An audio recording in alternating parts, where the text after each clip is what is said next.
नमस्कार, मेरा नाम डॉक्टर ब्रिजेश दुबे है। मैं एक एडवांस लैप्रोस्कोपिक और रोबोटिक सर्जन हूं और मेरा कोर प्रैक्टिस हर्निया और बेरियाट्रिक सर्जरी।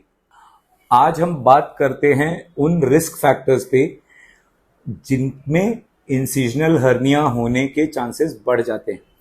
इंसिजनल हर्निया जैसे कि हमने देखा है कि वो उस टाइप का हर्निया है जहां पर पहले कोई सर्जरी हुई है और उस टाके की या उस ऑपरेशन की जगह से जब हर्निया होता है तो उसे हम इंसिजनल हर्निया कहते हैं।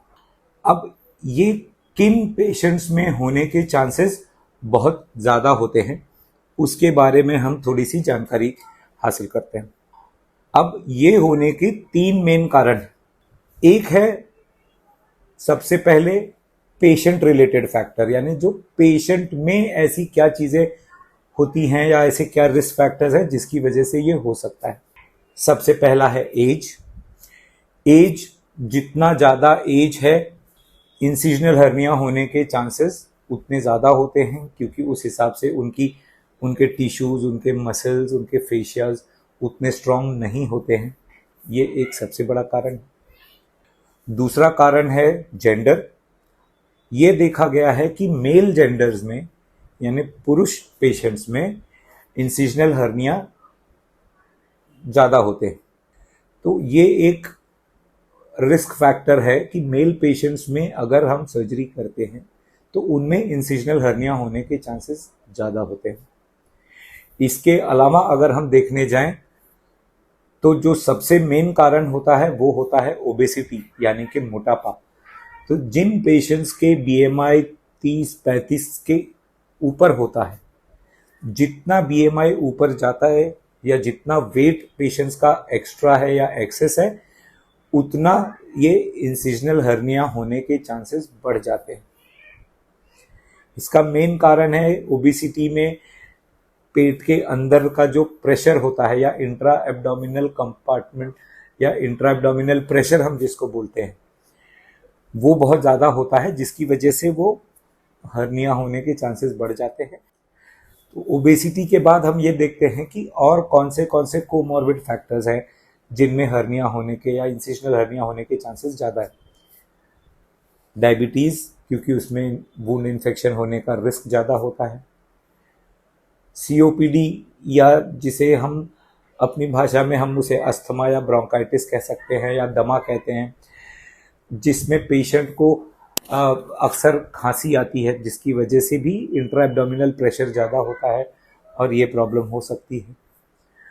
उसके अलावा अगर हम देखने जाएं तो किडनी प्रॉब्लम, जो क्रॉनिक किडनी पेशेंट्स होते हैं, किडनी फेलियर के पेशेंट्स होते हैं, काफ़ी सालों से हैं और या तो मेडिकल ट्रीटमेंट पर हैं या फिर डायलिसिस पर है, ऐसे पेशेंट्स की भी इम्यूनिटी कम होती है, मसल्स स्ट्रांग नहीं होते, जिसकी वजह से ये हर्निया होने के चांसेस ज़्यादा होते हैं।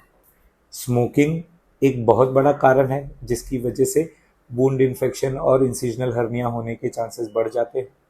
माल न्यूट्रिशन यानी कि बॉडी में प्रोटीन्स, विटामिन्स, एसेंशियल जो भी अपने रिक्वायरमेंट्स हैं, अमाइनो एसिड्स हैं, ये सब जब कम होता है, मसल स्ट्रांग नहीं होते, तब इंसिजनल हर्निया होने के चांसेस ज़्यादा है। और प्लस आखिरी फैक्टर अगर हम देखने जाएं तो ये है जेनेटिक फैक्टर। कुछ पेशेंट्स में जेनेटिक इश्यूज होते हैं, जैसे कि कोलेजन डिसऑर्डर्स होते हैं या कोई प्रोटीन डेफिशिएंसी है, कंजेनाइटल या जेनेटिक प्रोटीन डेफिशिएंसी है, जिसकी वजह से मसल्स उनके प्रॉपर नहीं होते और ये इंसिजनल हर्निया होने के चांसेस ज़्यादा है। तो ये हो गए हमारे पेशेंट रिलेटेड फैक्टर। इसके बाद हम आते हैं सर्जिकल फैक्टर्स पे। अब सर्जिकल फैक्टर्स में अगर हम देखने जाएं तो सबसे इम्पॉर्टेंट होता है किस टाइप की सर्जरी है। अगर ये कोई भी इमरजेंसी सर्जरी है, उसमें इंसिजनल हर्निया होने के चांसेस हमेशा ज़्यादा होते हैं। इलेक्टिव सर्जरी है, प्लान सर्जरी है, ऐसे केसेस में हर्निया कम होते हैं। कोई भी सर्जरी जब एक लाइफ सेविंग मोड में किया जाता है, उसमें इंसिजनल हर्निया होने के चांसेस ज़्यादा होते हैं। फिर उसके अलावा हम देखने जाएं तो पुअर सर्जिकल टेक्निक अब पुअर सर्जिकल टेक्निक से मेरा मतलब आता है कि अगर सर्जरी बराबर नहीं की हुई है, जो एब्डोमिनल लेयर्स हैं उनका क्लोजर बराबर नहीं है, क्लोजर अगर बहुत टाइट हुआ है तो टिश्यूज के ब्लड सप्लाई में प्रॉब्लम होती है। अगर क्लोजर बराबर नहीं हुआ है तो, या अगर क्लोजर बहुत टाइट है तो उसमें टिश्यूज का ब्लड सप्लाई हैम्पर हो जाता है और वो गिव वे कर देते हैं। या कभी कभी उस सूचर लाइन पे बहुत टेंशन है और हमने उसे बहुत टाइट बंद कर दिया और टिश्यूज उस टाके पर बहुत जोर पड़ रहा है, तो इंसिजनल हर्निया होने के चांसेस ज़्यादा होते हैं। मिडलाइन इंसिजन अगर है कि सेंटर में किया है, जो कि सबसे मेन या कॉमनेस्ट इंसिजन टाइप है, उसमें इंसिजनल हर्निया होने के चांसेस ज़्यादा होते हैं। अगर वो इंसिजन आपका ऑब्लिक है या हॉरिजॉन्टल है तो उसमें चांसेस कम होते हैं। पर ये है कि कभी कभी हमें मिडलाइन लेना पड़ता है डिपेंडिंग कि कैसा सर्जरी हो रहा है, तो वहाँ पर कभी हमें ज़्यादा चॉइस नहीं मिलती। अगर कंटैमिनेटेड सर्जरी है, यानी जैसे आपके अल्सर फूट गया है या अतड़ी में कहीं मार लग गई है और अतड़ी के अंदर के जो हमारे कंटेंट्स होते हैं, बाइल हो गया, स्टूल हो गया, डाइजेस्टेड फूड हो गया, ये सब जब ऑलरेडी पेट में फैल गया है, ऐसे केसेस में जब ऑपरेशन होता है तो इन्फेक्शन और इंसिजनल हर्निया होने के चांसेस बढ़ जाते हैं। सेकेंडली होता है, अगर किसी ऑपरेशन में ड्रेन डाला गया है तो वो ड्रेन ज़्यादा वक्त तक या ज़्यादा टाइम ड्यूरेशन के लिए अगर अब शरीर में है, ऐसे केसेस में भी इंसिजनल हर्निया या ड्रेन साइट हर्निया होने के चांसेस बढ़ जाते हैं।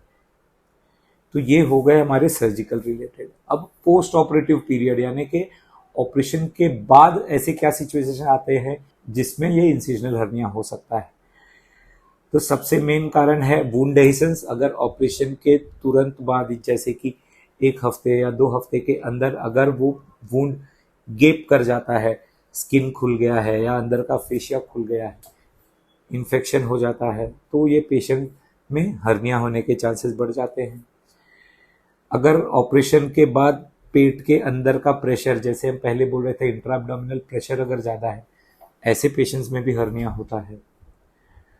पेशेंट्स को अगर पोस्ट ऑपरेटिव कॉम्प्लिकेशंस हुए हैं, जैसे कि सीरोमा हो गया जिसमें पानी भर जाता है, या हीमेटोमा है कि ब्लड जमा हो गया है वहाँ पर, ऐसे केसेस में भी हर्निया होने के चांसेस बढ़ जाते हैं।